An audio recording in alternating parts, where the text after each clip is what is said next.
So you want to play D&D. You're a fan of Critical Role, Adventure Zone, or one of the other 50,000 D&D podcasts, Twitch shows, and other sorts of live plays out there.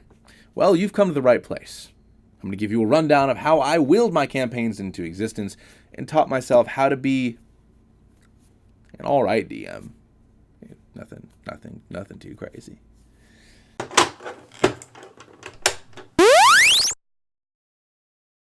So in this video, everybody, we're going to be going over the things that you need before you even start your first game. So what resources should you look at? What sorts of expectations should you set for yourself as well as for your party? We're not even going to get into,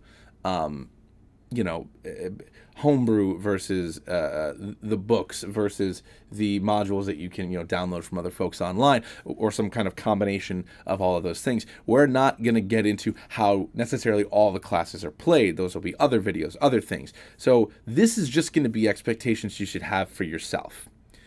So all of the dozens and dozens of hours that I've listened to DM tip videos, player tip videos, lore videos, rules videos, a lot of that stuff is coming from seasoned professionals. Professionals is aggressive. It's coming from seasoned players, people who've been playing the games their entire adult lives, or maybe just their whole lives in general. So when I listen to a lot of those things, and it's what a new DM should know, but you're getting advice from somebody who's been playing the game for 15 years. I've only been playing the game for about a year and a half at the recording of this video.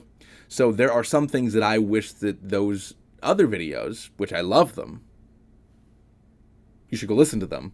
WebDM, huge. Taking 20, XP to 3, bam. David Chappie, oh my God, so great. And many, many more. But I listen to all of these videos and even more. And there are some things that I wish that I had known before I started playing. So that's what we're going to go over here. So let's have some fun with it. So the first thing you need to know is obviously the rules of the game. When I was getting ready to play, I was excited to play Dungeons and Dragons. I had never played Dungeons and Dragons. I got the books. We got the Player's Handbook. We got the Dungeon Master Guide. You start reading them. It doesn't make any sense. None of it makes any. I have no context for any of this. Okay, cool. So that's what advantage is. All right, cool. These are checks. Yeah, sweet. All right. Oh, now let's look at this adventure book. What in the world is that? We'll get to that later. Before you start reading all the rules and kind of getting stuff together, it's not like a normal board game or a hobby game. I would wholeheartedly recommend either being a player before you start DMing. But if you were in my position where you and a group of friends decide you want to play D&D, or more accurately, you want to play D&D, so you make all your friends play D&D, therefore you're now the dungeon master, and none of you know any of the rules, watch someone or listen to someone else play the game. Don't just listen to rules videos. Don't just listen to breakdowns from people like me or out there on the internet like all the other folks that I mentioned before. Don't just dive right into the books. Listen to a podcast. Go on Twitch and watch somebody else play. I personally listened to the Adventure Zone. The McElroys had never played 5th edition before, and I listened to the Adventure Zone balance the first 3 years of the show, front to back twice. Then I started listening to Critical Role. Then we started doing Critical Failure, which I didn't connect those two names when we had named the podcast, but now they're the same. Doesn't matter. We'll talk about that later. You should go listen to Critical Failure. It's not a bad show. But anyways, like I said, before you start reading the rules, listen to or watch someone else play the game.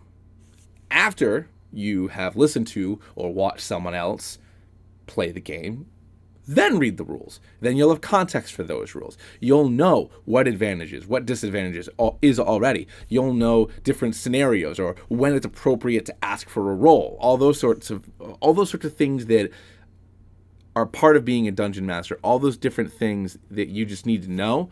If you've already kind of experienced it, it'll make all those things make much more sense. And if you're playing in a group like my group, where everybody's new, they're not just going to be asking you for a breakdown of the rules or to make a final judgment call. They're going to be asking you everything. It's not just going to be, all right, cool.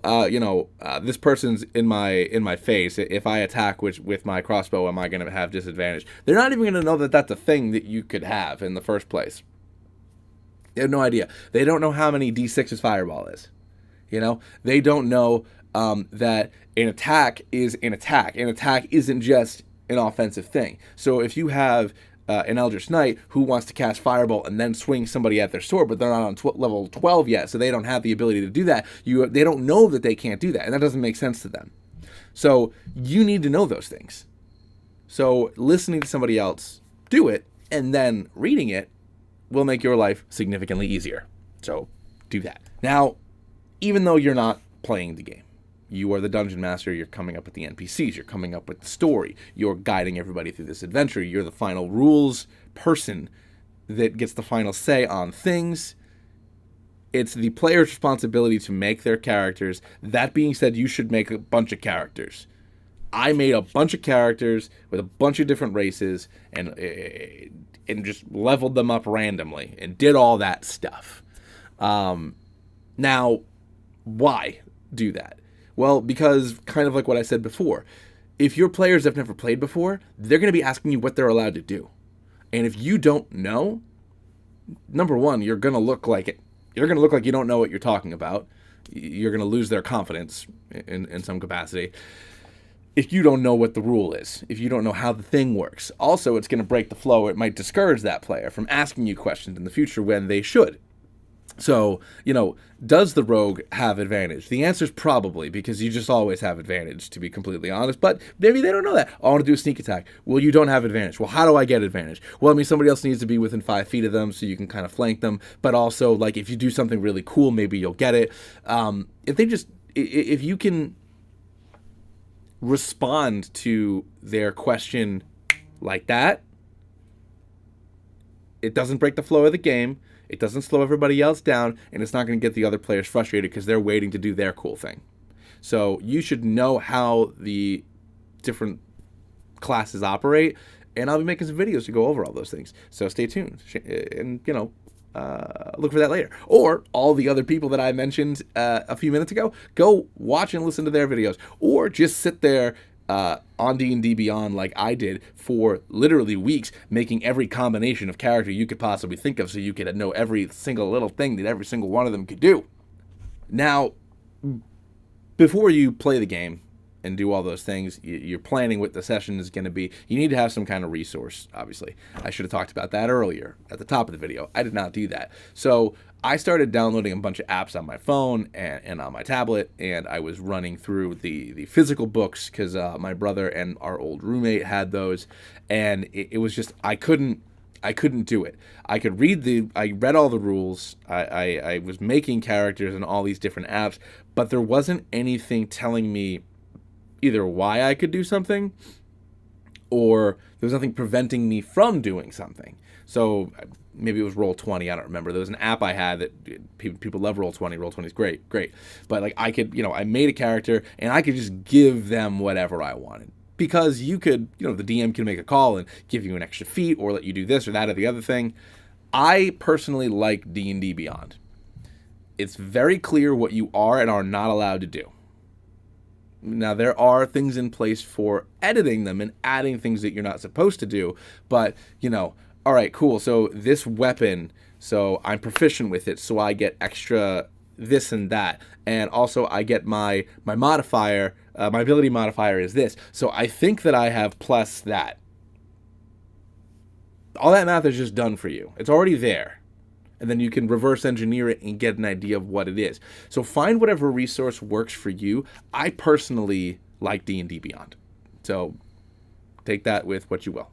So now you're acquainted with the rules. You know how the classes are played. You're ready to sit down and begin the adventure. It's time to plan. Plan. I don't know why I said planned. It's time to plan something. You want to plan something, but you also don't want to plan too much. So whether you're going to play a story you've come up with yourself, you're going to run an existing module, or you're going to put some kind of weird combination of the two of them, you do need to have some kind of prep. I'd recommend writing bullet points. Or, all right, cool, we're going to be playing for 4 hours. So judging from the flow of the book, I think we'll be able to do these 4 or 5 things, but I could also shuffle in these 3 or 4 things instead if that's the direction that they want to go in. I'm going to go into way more detail in this in other videos where it's, homebrew versus a book or some kind of weird baby thing that they do. But have an idea of what you want the party to accomplish before you set out on the adventure. So we have this long to play. I hope that they get this far. Now, they might blow right by what you have planned. They might also not get anywhere near it. They might be in the shop swindling the shopkeeper for 3.5 hours because they think it's funny, or they might be going around, or somebody might go into the bar and cast sleep and put everybody to sleep, and now they're pickpocketing them for some reason instead of addressing the giant fire that's on the other side of town that you expected them to go put out because they're heroes, but they didn't feel like doing that because they're murder hobos. Have some kind of expectation of what you think might happen, but don't overplan it. The first session that I ever ran, I basically wrote a script. I expected them to do what I wanted them to do because it was my game.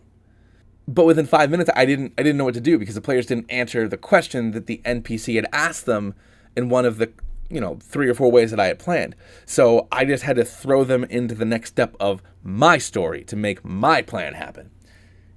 You're playing with people. The players are playing the game. You write the story, you're guiding the narrative, but they're going to play it how they want to play it. And you need to be flexible with that. You need to keep that in mind. Now, when you're actually playing the game, you're role-playing, all that kind of fun stuff, all the players are being their characters. You're being every other character, so you're anywhere from, 3 to 12,000 different people throughout the course of a campaign.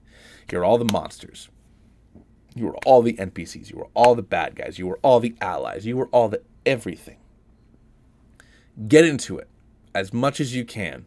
As much as you're comfortable getting into it, take it one step further. Be uncomfortable. If you get into it, they'll get into it. Everybody will have more fun. That's just it. Do a voice. Are you bad at voices? Do one anyways. Let it be funny that the voice is bad. Who cares? You're all having fun. In the last point I'm going to make in this very admittedly rambly video. If you like the ramble, great. If you don't like the ramble, let me know. I'll write more script down. I'm not good at scripts. Ramble's probably better for me. But you can still let me know. So my advice is use your resources. Get out there, listen to podcasts, watch shows. Watch advice videos here on YouTube. Ask your friends, people at game stores and stuff like that, people that you meet. But whoever that DM or GM is that inspired you to play the game, if that's how you discovered the game, or that person that you aspire to be,